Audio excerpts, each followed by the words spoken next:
ఓం విశ్వరూపాయ నమశివాయ. అమ్మవారి నవరాత్రులలో ఒక్కొక్క రోజు ఒక్కొక్క రూపం ధరించి పూజలు అందుకుంటూ ఉంటుంది. ఆ రూపాలు ఏమిటో, ఆ పూజలు ఏమిటో, ఆ రూపాల వెనక ఉన్న ఆంతర్యం ఏమిటో ఇప్పుడు మనం తెలుసుకుందాం.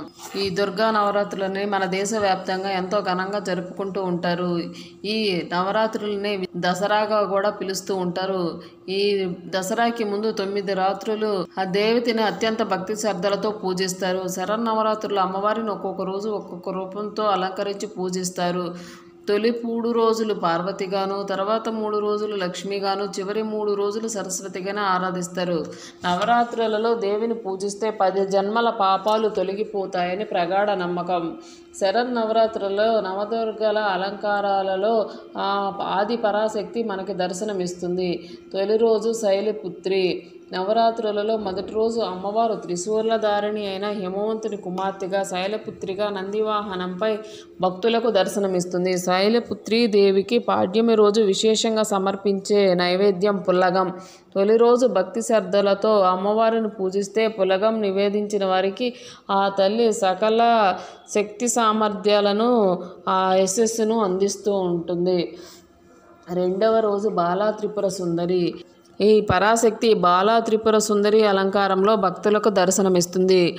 శ్రీచక్రంలోని త్రిపురత్రయంలో మొదటి దేవత, షోడశ విద్యకు అధిష్టాన దేవత. అందుకే ఉపాసకులు త్రిపుర సుందరీదేవి అనుగ్రహం కోసం బాలార్చన చేస్తారు. అందుకే ఈ రోజున 2 నుంచి 10 ఏళ్లలోపు బాలికలను అమ్మవారి స్వరూపంగా భావించి కుమారి పూజ చేస్తారు. త్రిశతి పారాయణ గావిస్తారు. మనసు, బుద్ధి, చిత్తం, అహంకారం త్రిపుర సుందరీదేవి ఆధీనంలో ఉంటాయి. సత్సంతానాన్ని అనుగ్రహిస్తుంది. అభయహస్త ముద్రతో అక్షమాల ధరించిన జగన్మాతను ఆరాధిస్తే మనోవికారాలు తొలగిపోతాయి. మూడవ రోజు గాయత్రీదేవి. వేద స్వరూపంగా గాయత్రీదేవి ఉంటుంది. అన్ని మంత్రాలకు మూలశక్తి గాయత్రి మంత్రం. మూడవ రోజు ముక్త, విద్రుమ, హేమ, నీల, ధవళ వర్ణాలు కలిగిన 5 ముఖాలతో శంఖచక్ర, గద, అంకుశం ధరించి దర్శనమిస్తుంది. గాయత్రి ఉపాసనతో మంత్రసిద్ధి, బ్రహ్మజ్ఞానం కలుగుతాయి. గాయత్రి మంత్ర జపంతో చతుర్వేద పారాయణ ఫలితం లభిస్తుంది. 4వ రోజు లలిత. త్రిపురత్రయంలో లలితాదేవి రెండవ శక్తి. దేవి ఉపాసకులకు ముఖ్య దేవత.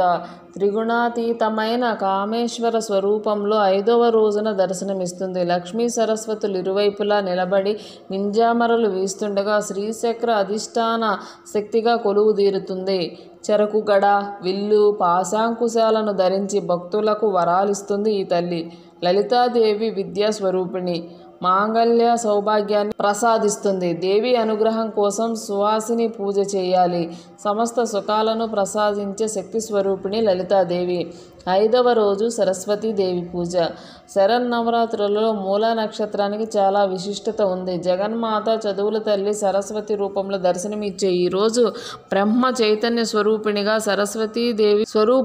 సరస్వతీదేవిని పురాణాలు అభివర్ణించాయి. శ్వేత పద్మాన్ని ఆసనంగా అధిష్ఠించి వీణ, దండం, కమండలాలు, అక్షమాల ధరించి అభయముద్రతో భక్తులకు వరమిస్తుంది. జ్ఞాన తిమిరాలను దూరం చేస్తుంది. శక్తి రూపాలలో సరస్వతికి 3వ శక్తి రూపం. సంగీత సాహిత్యాలకు అధిష్టాన దేవత. ఈ తల్లిని ఆరాధించటం వల్ల బుద్ధి వికాసం, విద్యాలాభం కలుగుతాయి. 6వ రోజు అన్నపూర్ణాదేవి. ఈరోజు అమ్మవారిని అన్నపూర్ణాదేవిగా అలంకరిస్తారు. ప్రాణికోటికి జీవనాధారం అన్నం. అందుకే అన్నం పరబ్రహ్మ స్వరూపం అంటారు.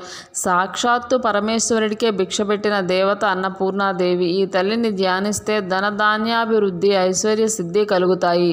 అన్నపూర్ణాదేవిని ఆరాధించటం వలన శుభాలను కలిగిస్తుంది.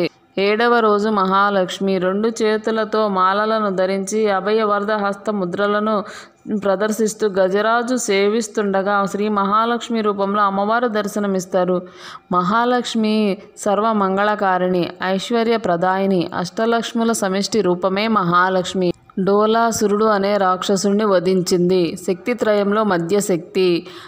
మహాలక్ష్మిని ఉపాసిస్తే ఫలితాలు త్వరగా కలుగుతాయి.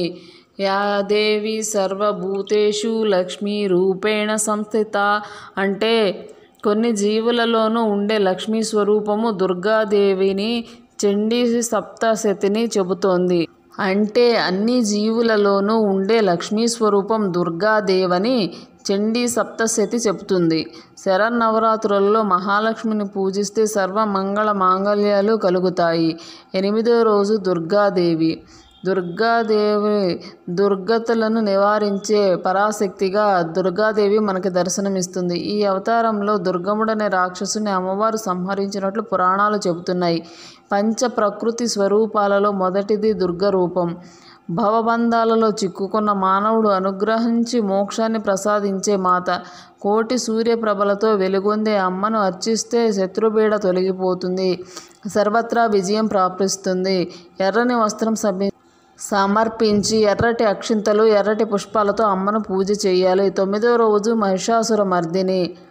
నవ అవతారాలలో మహిషాసుర మర్దినిది మహోగ్ర రూపంగా భావిస్తారు. మహిషాసురుని సంహరించిన ఆశ్వయుజ శుద్ధ నవమిని మహర్నవమిగా జరుపుకుంటారు. సింహాసనంపై అధిష్ఠించిన ఆయుధాలను ధరించి చండి సకల దేవతల అంశలతో మహాశక్తి స్వరూపంగా దర్శనమిస్తుంది. ఈ తల్లిని పూజిస్తే సకల దేవతల అనుగ్రహం కలుగుతుంది. మహిషాసుర మర్దిని ఆరాధన వల్ల భయాలన్నీ తొలగిపోతాయి, సర్వకార్యాలలో విజయం సిద్ధిస్తుంది. 10వ రోజు రాజరాజేశ్వరి దేవి. శరన్నవరాత్రుల్లో అమ్మవారి చివరి అలంకారం రాజరాజేశ్వరి దేవి. భువన బ్రహ్మాండాలకు ఆరాధ్య దేవత.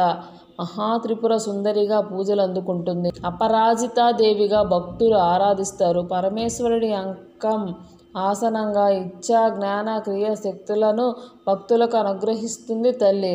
మాయా మోహిత మానవ చైతన్యాన్ని ఉద్దీపనం చేస్తుంది. అనంత శక్తి స్వరూపమైన శ్రీచక్రానికి ఈ తల్లి అధిష్టాన దేవత. లలితా సహస్రనామ పారాయణం కుంకుమార్చన చేయాలి. ఎవరి శక్తి కొద్ది వారు ప్రసాదాలను నివేదించవచ్చు, కానీ ఇక్కడ భక్తితో పూజ చేయడం